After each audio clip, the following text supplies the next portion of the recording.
Eu quero dizer da grande emoção de estar matando um pouco da saudade, recordando as vezes que eu estive na UF com a nossa Cleusa, com o nosso Chico, agora ouvindo a receita de paz, escutando a nossa querida amiga Santana na apresentação, na orientação do nosso encontro online.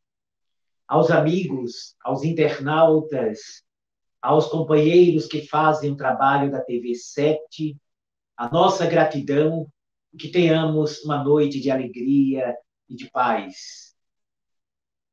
É indiscutível que dois elementos que sempre atormentaram o pensamento da humanidade ao longo da sua trajetória, nesses dias de pandemia, mais se ressaltam. Os dois elementos são o medo da morte e, por outro lado, a perplexidade. Por que é que Deus permite determinadas calamidades na face do mundo?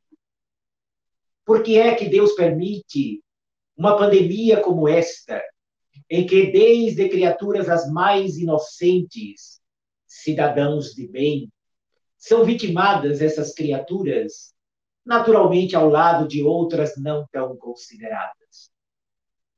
A falta de resposta, a perplexidade, os conflitos que geram, a incerteza a respeito da presença e da ação de Deus sobre a face da terra, levando algumas mentes até mesmo a questionar a existência do Criador. Tudo isso está presente nesses dias de hoje. Todas essas interrogações palpitam na mente dos mais sábios até as criaturas mais simples. Aqueles que têm uma fé profunda conseguem sentir de alguma maneira que Deus está no leme. Mas para aqueles que não conseguiram ainda fazer penetrar no seu coração a certeza absoluta de que uma grande lei governa o universo, estes dias de confinamento, estes dias da pandemia, estes dias das infecções na coletividade, levam as pessoas a tentarem entender aonde podemos encaixar a presença de Deus numa situação calamitosa que envolve todos os continentes do nosso planeta. Mas esta mesma indagação, ela está, de alguma forma, alicerçada no pensamento que Paramahansa Yogananda, certa feita, em uma de suas palestras, tivera a oportunidade de colocar. Disse Yogananda, a ignorância está na raiz de todos os males que envolve a criatura humana. Ignorância aí no sentido de falta de compreensão sobre o objetivo da existência, sobre a nossa natureza, sobre a nossa destinação, sobre a imortalidade da alma, sobre o porquê da dor, e por desconhecermos a humanidade quase que como um todo, estes elementos e suas respostas, naturalmente, que angústias profundas assomam em momentos de grande noite de provação, nesses instantes de sofrimento coletivo. Quando nós passamos o olhar na história da humanidade, identificamos as convulsões geológicas que sempre estiveram presentes, as convulsões da intimidade da Terra, os terremotos, os maremotos, tsunamis, não apenas aqueles da contemporaneidade, como o da ilha de Sumatra, que alguns anos atrás levou a ceifar-se mais de 260 mil vidas na face do nosso planeta. E cerca de 1 ano e meio depois, um grande terremoto no Irã ceifou mais de 35 mil pessoas. E neste período, a própria imprensa indagava onde encontrar respostas para estas questões. A peste negra, a peste bubônica, as doenças infecto-contagiosas que na antiguidade não existiam vacinas nem medicamentos para elas, e que matavam milhões de pessoas ao longo de sua manifestação. Onde encontrar a resposta para isto? A doutrina espírita, vindo ao encontro da grande necessidade do cérebro humano, da mente humana, do espírito humano, para que viéssemos a entender o sentido da vida. O Espiritismo apresenta-se a partir de meados do século XIX e traz-nos nas páginas inesquecíveis do Livro dos Espíritos todas as respostas que nós precisávamos para encaixar de maneira racional como funciona a lei de Deus, o objetivo da vida. E é a doutrina dos Espíritos que carrega nos seus princípios fundamentais toda a tessitura dessas respostas que chega-nos à intimidade da alma, consolando, porque esclarecendo, e esclarecendo, porque traçando todas as diretrizes de como funcionaria algo da lei de Deus dentro deste bojo das provações coletivas. A Terra, o mundo onde nós vivemos, foi configurado na constituição do universo para que os espíritos tivessem a oportunidade da lei do progresso. O Espiritismo traz como princípio fundamental, semelhante a todas as religiões, a presença de Deus. Mas Allan Kardec, iluminista, racional, cartesiano, o homem da fé raciocinada, ele então pergunta o que é Deus. E os espíritos responderam: a causa primária de todas as coisas, a inteligência suprema do universo. Mas aí Allan Kardec faz uma outra indagação, porque não bastaria dizer que Deus existe. Seria fundamental que nos tempos da modernidade, século XIX, inaugurando a modernidade, a contemporaneidade, Allan Kardec, então, baseado nisto, na doutrina da inteligência, indaga aqueles seres invisíveis. Mas onde podemos encontrar a prova da existência de Deus? A resposta cirúrgica. Responderam os invisíveis, numa máxima da vossa mesma ciência que diz: não pode existir efeito sem causa. E nós poderíamos desdobrar como fez Allan Kardec. Se o efeito é inteligente, é porque a causa, por sua vez, também é inteligente. A partir do raciocínio lógico, a presença de Deus se patenteia. E tudo aquilo, disseram os espíritos, que não é obra dos homens, da inteligência dos homens, só pode ser obra da inteligência suprema.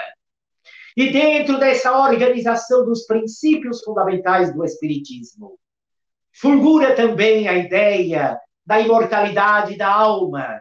E dentro dessa concepção da imortalidade da alma, o sentido de estarmos aqui. Por que é que nós estamos aqui? De onde nós viemos? Qual é o sentido e o significado da dor? Diante da diversidade do sofrimento humano, como constituir a ideia de um Deus justo, soberano, misericordioso, se nasce uma criança vitimada com uma tumoração cerebral e na mesma casa outra criança perfeita, sadia e encantadora?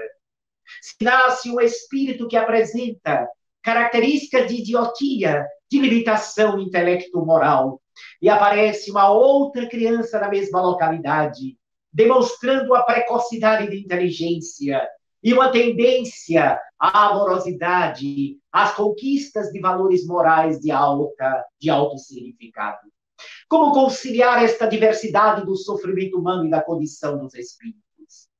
A chave estaria na reencarnação, porque ela quem diz e demonstra que Deus, por ser perfeito, não pode ser injusto. Qualquer ideia filosófica, qualquer estruturação do pensamento humano que negue um dos atributos de Deus, esta ideia não pode ser verdadeira. Se você retira a concepção da reencarnação, a injustiça divina se patenteia e logo desaparece pela inteligência a ideia de uma inteligência suprema. Mas a reencarnação demonstra que nós somos filhos de nós mesmos. E dentro deste conceito, eis que nós nos defrontamos com as provas e as expiações.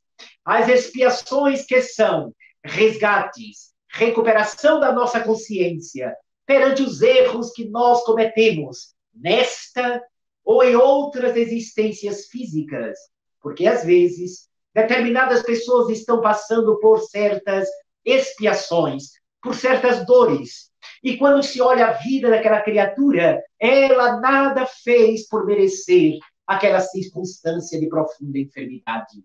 Mas se nós remontarmos a outras existências, que aquele espírito, noutras vidas, na carne, não soubera proceder, então entendemos que a pena de talião, solicitada pelo mesmo espírito, pode ser empregada pela grande lei, para que o bolsão de remorso que a alma traz no seu processo kármico seja drenado através de enfermidades, de limitações, através de sofrimentos que são ecos deste passado infeliz.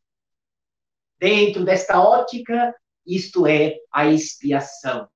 E existem também as provações, que são os testes de avaliação do caminho. As provações que são os recursos utilizados pela sabedoria suprema para que as almas conquistem experiências do presente com objetivos de conquistar a sabedoria para o amanhã. Nesta observação sobre o objetivo da dor na vida de cada indivíduo, nós vamos então inserir agora uma outra chave importante, acompanhando a ideia da reencarnação, que é o objetivo e as diversas condições dos mundos na face do universo. Allan Kardec, extraordinário pedagogo, um homem com uma mente didática por excelência, ao receber a informação dos espíritos superiores, que existiriam pluralidade de mundos habitados no universo, e que a Terra não seria e estaria muito distante de ser dos mais avançados intelectualmente e moralmente, e que existiria dentro dessa diversidade de mundos habitados os diversos níveis de acordo com a qualidade moral dos espíritos que habitam estes mundos. Então, Allan Kardec nos apresenta didaticamente que existiriam mundos primitivos, mundos de expiação e provas, mundos em regeneração, mundos felizes e mundos celestiais ou superiores. Os mundos primitivos que serviriam para as primeiras experiências da alma humanizada. E o mundo de expiação e provas, o segundo degrau na história evolutiva do universo. Portanto, a Terra seria um dos mundos mais atrasados do cosmos. Aqui reencarnando almas que quase sempre não estavam de acordo na sua intimidade com a harmonia das leis soberanas da vida. Espíritos que violentaram a lei de amor durante várias experiências. Entidades espirituais que somos nós, que através de várias etapas desorganizamos a vida coletiva, prejudicamos talvez outros indivíduos que conviveram conosco, negamos a beleza da vida e fomos prisioneiros do egoísmo, do egocentrismo, a ideia do orgulho, da vaidade, da prepotência e da ambição, trazendo este eco como resposta viva das escolhas que nós fizemos, utilizando de maneira infeliz o tesouro do livre-arbítrio com que Deus beneficiou todos os seres humanos na criação. Então, é a Terra um corpo coletivo, é a Terra um teatro da vida de experiências, recebendo aqui aqueles que trazem muitas sombras internas, aqueles que carregam núcleos ou potencializações de remorso desde a antiguidade. E através das oportunidades da reencarnação, ofertada pela misericórdia divina, estamos tendo, então, no convívio com a experiência neste planeta, a oportunidade de resgatarmos perante nós mesmos, mas, ao mesmo tempo, entender a lei do progresso, que caracteriza a essência do processo criador divino. Da mesma maneira como existem as provas e as expiações individuais, existem também as expiações e as provações de natureza coletiva. É quando não apenas o indivíduo, como nós, passa por certas circunstâncias que lhe testa a existência ou que lhe faz resgatar o passado culposo, mas reunindo criaturas, seja numa localidade, seja em determinada parte, ou seja mesmo em todo o planeta, a grande lei de tempos em tempos promove fenômenos de resgates de natureza coletiva para promover desta maneira o progresso de uma forma mais acelerada. No Livro dos Espíritos, na terceira parte do Livro dos Espíritos, que trata das leis morais da vida, precisamente porque engloba essa terceira parte da lei de caridade, da lei do trabalho, da lei de solidariedade, da lei da fraternidade, da lei da destruição. É nesta parte da lei da destruição que nós passamos a compreender que aquilo que nós chamamos o caos existe na sua estrutura essencial um objetivo de organização, que a nossa percepção atrasada não consegue precisar, não consegue alcançar. Aquilo que nós chamamos destruição está a serviço da preparação de uma organização melhor, de uma condição melhor de existência. A lei da destruição é uma lei que promove o derruir de pilastras antigas e o iniciar da construção de novas pilastras que impulsionem o espírito humano em direção a um futuro glorioso. E quando Allan Kardec pergunta nesta parte da lei da destruição a respeito das calamidades que ceifa tantas vidas, Kardec faz a pergunta: por que é que Deus permite as calamidades?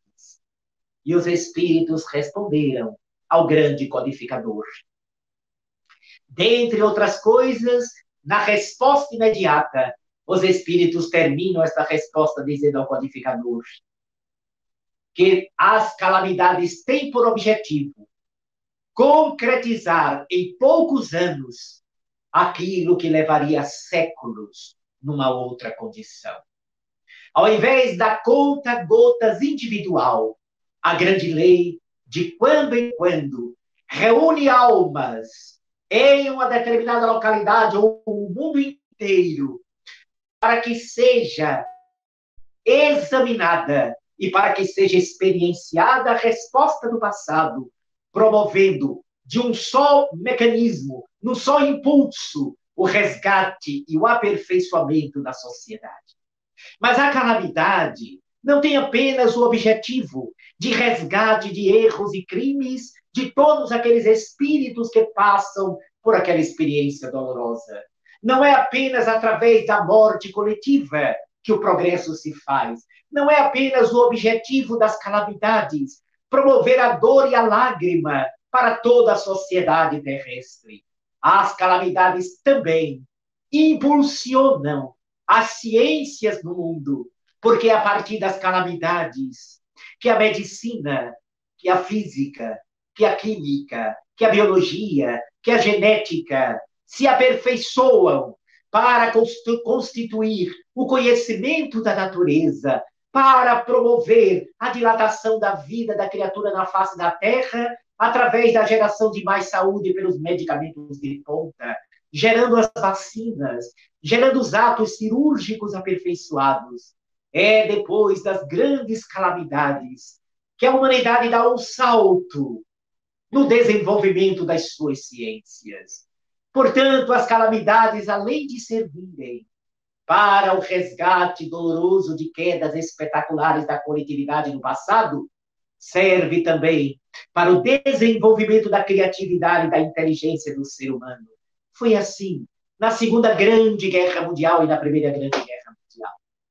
A calamidade pode ser de fundo natural, quando brota da própria natureza, como um ataque virótico, ou um tsunami, ou a calamidade pode advir do mau uso do livre-arbítrio humano e do comportamento egoísta e orgulhoso do ser humano, como as guerras, as fratricidas e sanguinárias guerras.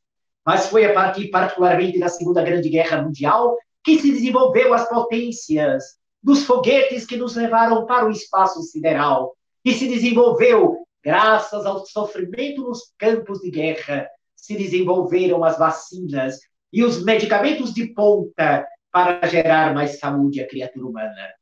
Aquilo que nós chamamos calamidade, que nos dá a impressão que Deus esqueceu de nós, ou que dá para o ateu, o materialista, a ideia de que não existe Deus, senão ele evitaria tanto sofrimento na face da terra. É porque esta visão dos ateus é uma visão mais restrita e limitada do que a nossa. Estão presos à concepção de um Deus que teria que evitar o sofrimento das criaturas, sem a ideia sublime do Espiritismo, que nos demonstra que nós somos os responsáveis pelo que vivenciamos no caminho. A doutrina dos Espíritos, portanto, ao demonstrar que todo sofrimento, se bem suportado, compreendido, não nos tira o poder da ação, não nos coloca numa atitude passiva, e sim promove em cada um de nós, ou deve promover, a proatividade, a atitude, a ação.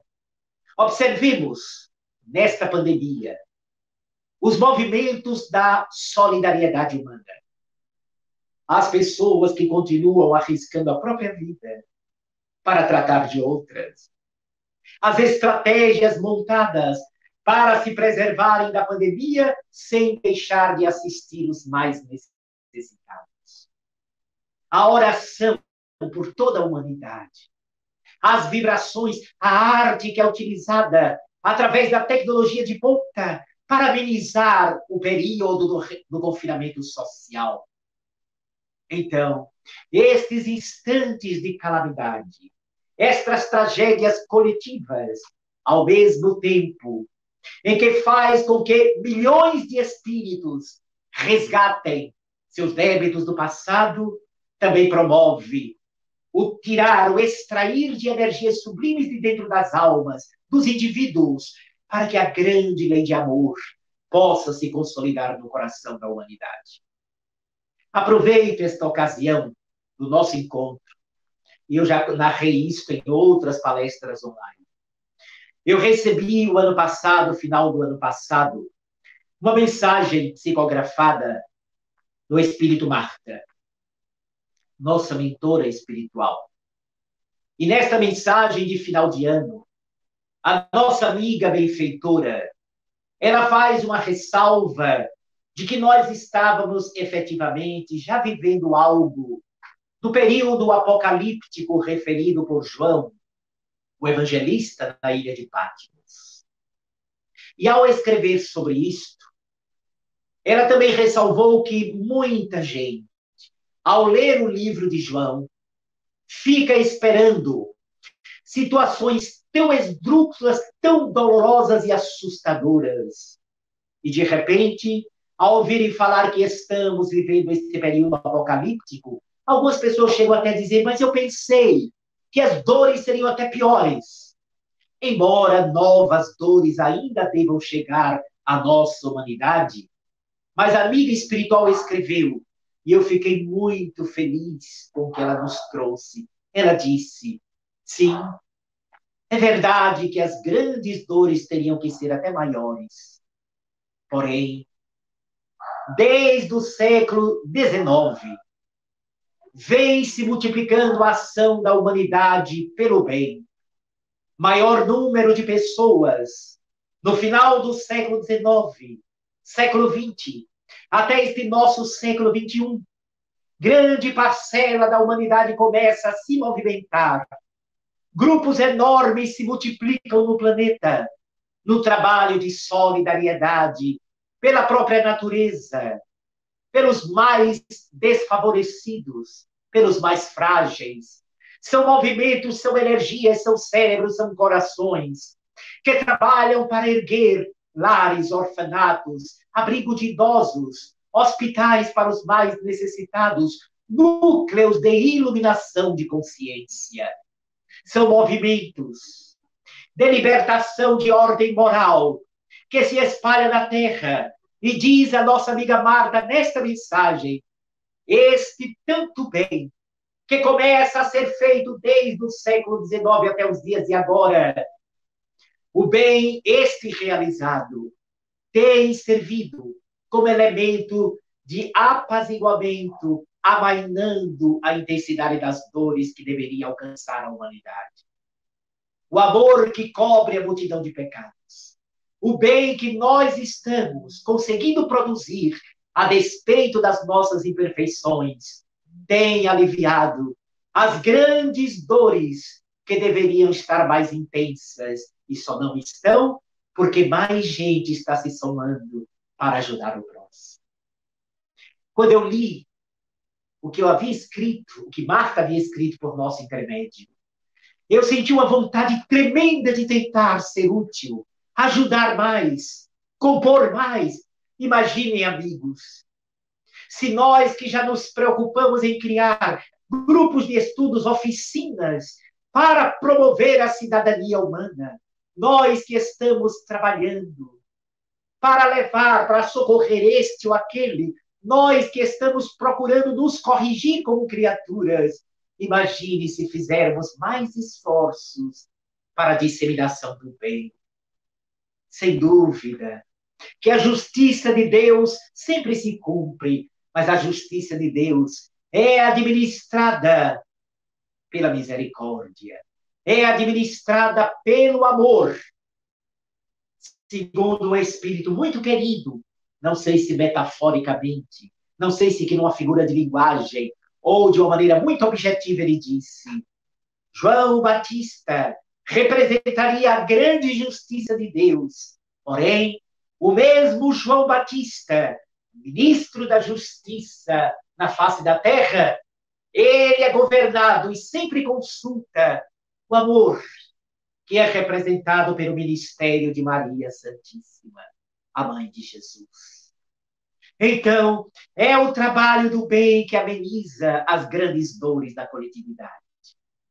A ignorância sobre que somos nós espíritos, vivendo através da lei de evolução pelas reencarnações, o impulso para a expansão da nossa consciência, o desenvolvimento das nossas potencialidades, é o desconhecimento de grande parcela da humanidade, inclusive de religiosos, a respeito da nossa natureza espiritual divina, que faz com que muitos não consigam perceber, por trás das grandes dores, objetivos gloriosos, sem qualquer concepção de natureza masoquista.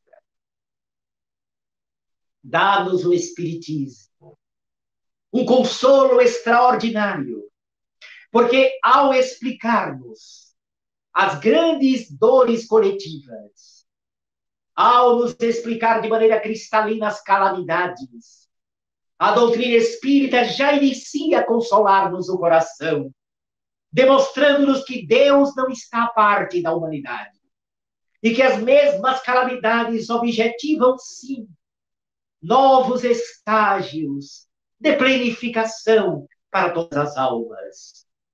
E que estes sofrimentos que hoje atormentam bilhões e bilhões de criaturas da face da Terra têm como essência e como alma deste movimento o impulso para que estes bilhões de espíritos alcancem um outro patamar de evolução a partir do seu centro existencial, onde encontra-se a beleza e o poder do reino de Deus. Quantas vezes, quando tudo está tranquilo na nossa vida, esquecemos de Deus?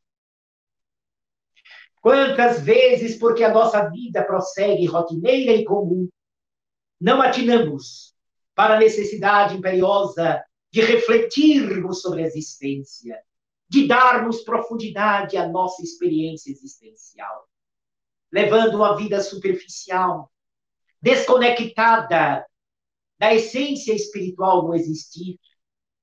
Quantas vezes prosseguimos anos e anos e anos, até que um terremoto emocional nos sacode e nos convida a abrir os olhos para entender a fugacidade da vida na Terra, para compreender que nós não somos daqui, do planeta, estamos neste planeta, mas que somos do mundo normal primitivo, que é o mundo dos espíritos, e para ele retornaremos através do fenômeno da morte.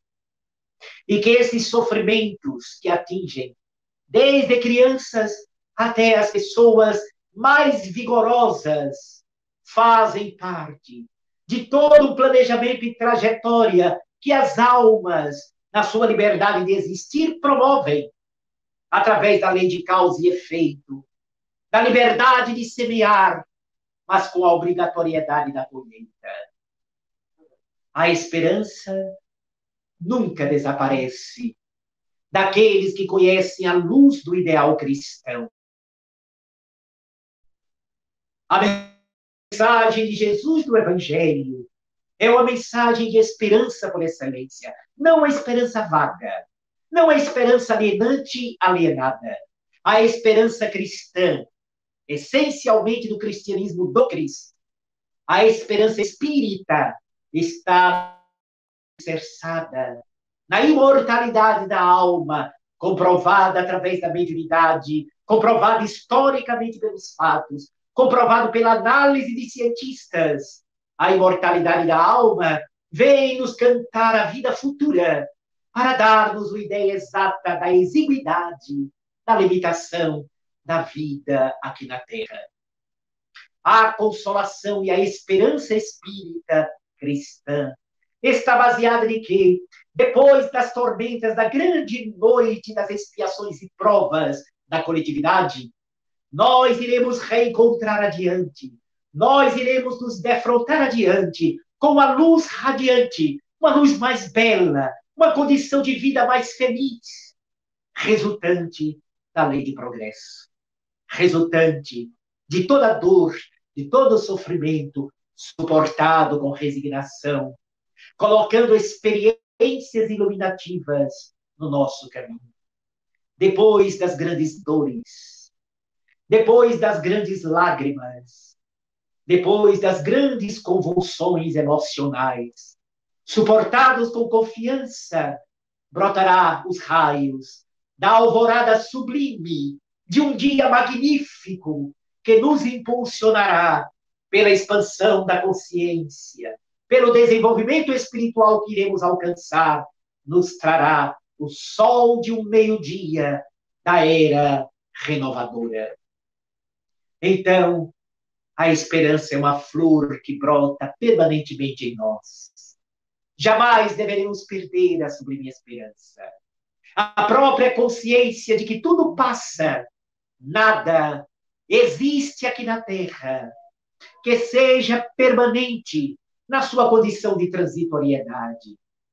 E que depois destas longas batalhas, prosseguiremos além da sepultura, com a nossa individualidade, com a nossa consciência, com a nossa independência, para novas etapas de aprendizado. Então, caros amigos, queridos irmãos, tenhamos o exercício da paciência nestes dias de agora. Somos desafiados na atualidade a guardar esta serenidade própria de quem compreende. Mergulhemos no estudo sublime da codificação espírita. Mergulhemos com o coração na mensagem redentora da Boa Nova de Jesus, alimentando o coração e clareando a inteligência. Nós iremos criar a harmonia entre sentimento e razão, para aprendermos a pensar com sentimento e para aprendermos a sentir com inteligência. A compreensão destas leis, lei de evolução, lei de progresso, lei da reencarnação, objetivo da reencarnação, a presença da misericórdia de Deus acompanhando a sua justiça, a compreensão destes elementos produz na alma que se entrega a esta consciência um estado de calma interior, um estado de pacificação mental, uma posição de harmonia interna, capaz de gerar uma pessoa mais serena, mais segura, mais compreensiva, mais determinada. Uma pessoa calma, nesses dias e agora, não significa uma pessoa adormecida, uma pessoa lerda. Não. Significa aquele que compreende. O grande desafio nosso, para suportarmos e aproveitarmos a nossa experiência atual, está no fato de vasculharmos, estudarmos e aprofundar o nosso olhar naquilo que o Espiritismo nos traz de conhecimento libertador. É dessa forma, meus amigos e meus irmãos, que nós vamos caminhando para ver que esperança é um cântico, uma melodia. Da mesma forma que um pouco mais de 2000 anos, a Galileia conheceu o poeta da esperança, que iria apresentar desde aqueles tempos, para os tempos infindáveis do futuro, o caminho traçado para a nossa humanidade, guiando a humanidade da Terra para uma posição mais avançada no concerto dos mundos. Desde os tempos primitivos da Galileia, que aquela voz inesquecível atravessou os séculos e, através da legião do Espírito Verdade, apresenta-se nesses tempos de agora, confirmando, como Pascal, como Santo Agostinho, como São Luís, como Fénelon, disseram para Allan Kardec, são chegados os tempos. Eles assim falaram no século XIX, e já estamos no começo do século XXI, em 2020. Os tempos são chegados. E é através dessa consciência que devemos unir forças para contribuir com estes tempos, para auxiliar os espíritos superiores à formatação de um mundo melhor, de um mundo mais feliz. Não estamos esquecidos de Deus. Deus permanece como sendo êmulo para a nossa vida. E é o seu projeto existencial que está em voga hoje na face do mundo. Já estão reencarnando os grandes espíritos em meio a essas calamidades, para que daqui a alguns anos, algumas décadas, esses espíritos mais experientes, mais evoluídos, deem um impulso definitivo para que muito em breve a Terra esteja catalogado como mundo regenerado. Só aqui reencarnando, almas propensas ao bem, espíritos voltados ao amor, criaturas com coração estimando viver feliz. Portanto, calamidade não nega a esperança. A esperança ameniza as calamidades. Somos imortais. Somos filhos da luz. Somos aqueles que aqui estamos para semear e servir, esquecer e perdoar, caminhar e não se deter, se cairmos, levantarmos, se tombarmos, erguermos a fronte, porque na nossa condição humana, a experiência da matéria propicia que tudo isto possa ser vivido por nós. O importante é que saibamos escutar a voz do monte, que se repete e ecoa ainda hoje, dentro, na acústica da nossa alma, dizendo-nos, vós sois o sal da terra, vós sois a luz do mundo, o que eu faço, vós podeis fazer, e muito mais ainda. Ergamo-nos como filhos da luz, e sem nos deixar abater por qualquer desânimo, com olhar para o futuro, com a paciência dos que abraçaram o código do Evangelho, vamos prosseguir, Diante daquele que nos ligue apavorado, tenhamos a palavra de calma e de paz. Diante daquele que nos escreve atormentado, devolvemos-lo através das letras pacificadoras uma mensagem de esperança sublime. Diante daquele que apresenta as chagas, as feridas abertas na alma, derramemos sobre eles o bálsamo, o orvalho desta luz imorredora que nos chegou ao coração há 2000 anos e que se renovou desde meados do século XIX, quando a doutrina dos espíritos cantou para nós a mesma música doce de há mais de 2000 anos atrás.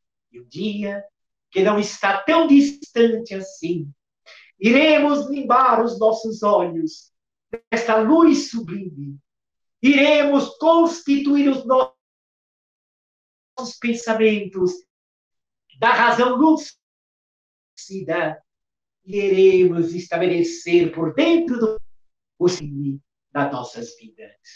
E que Deus abençoe por séculos voltos de profunda paz, luz de Deus em nossas vidas. Grande abraço. Fiquemos em paz.